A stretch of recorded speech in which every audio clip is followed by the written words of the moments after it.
So here we have our vignette rolling style shade. And as you can see, in the fully raised position, the shade is going to an undesirable position. And what's going on inside the shade is there is a hard top limit set at the factory.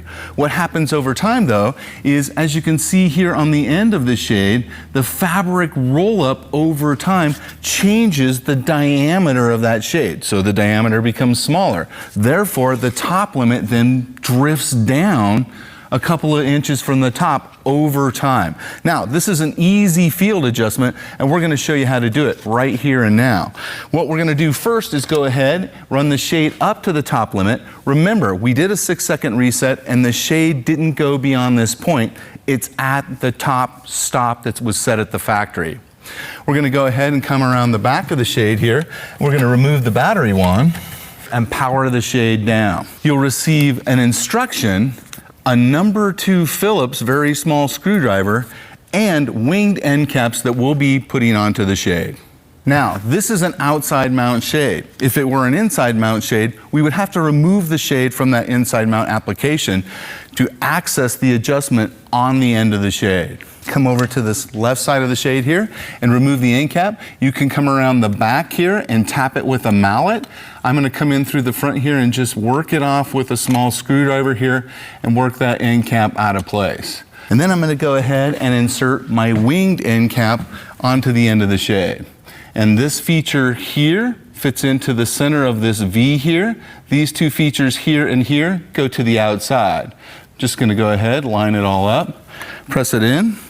And I may need a small mallet for that as I'm working it into the shade here. Go ahead and tap it into place.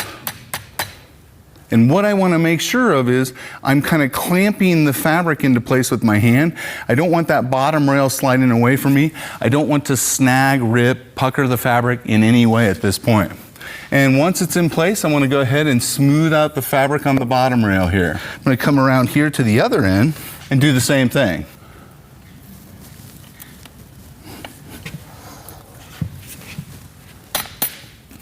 So at this point, we're ready to make adjustments to the left side. We have the motor on the right side, we have the adjustment over here on the left side. And as you can see through the clear end cap here, I have a hole here in the end cap that allows me to reach gears that are inside there with a number 2 Phillips. And what I'm going to do with my number 2 Phillips is bring it in and depress the feature in the interior. Now look at this black ring here. As I press in, you can see the black ring move in towards the interior of the shade. I'm engaging here with the black ring showing. I'm disengaging the gears with the black ring moving to the interior. What I want to do now, with the ring pressed in, I want to go ahead and put 5 revolutions onto the screwdriver. Now I always pick a feature of the screwdriver there we've got a name. We're going to go ahead and put 5 counterclockwise revolutions on. So there's 1, 2, 3, 4, 5. Notice the ring was depressed the entire time. As soon as I pulled the screwdriver out, the ring came out. Now that top limit is locked in place. The next thing we're going to do is go ahead and return the aesthetic end cap onto the end of the shade and return the power to the shade. So with the power reinstalled, what we're going to do next is go ahead and do the 6-second auto calibration of the top hard stop limit and the bottom hard stop limit. And what we're doing there is rediscovering the top of the shade.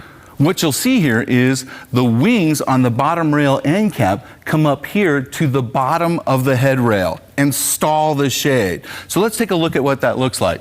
We're going to go ahead and press the programming button here on the end of the shade. We're going to press and hold that button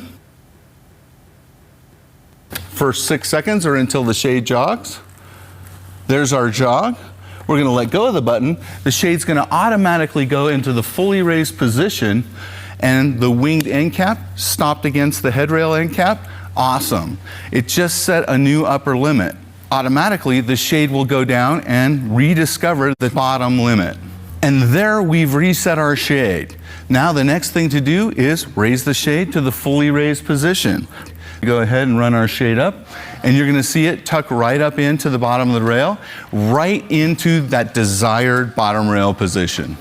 That's taking a look at resetting the top hard stop for a Vignette Modern Roman shade, rolling style with PowerView.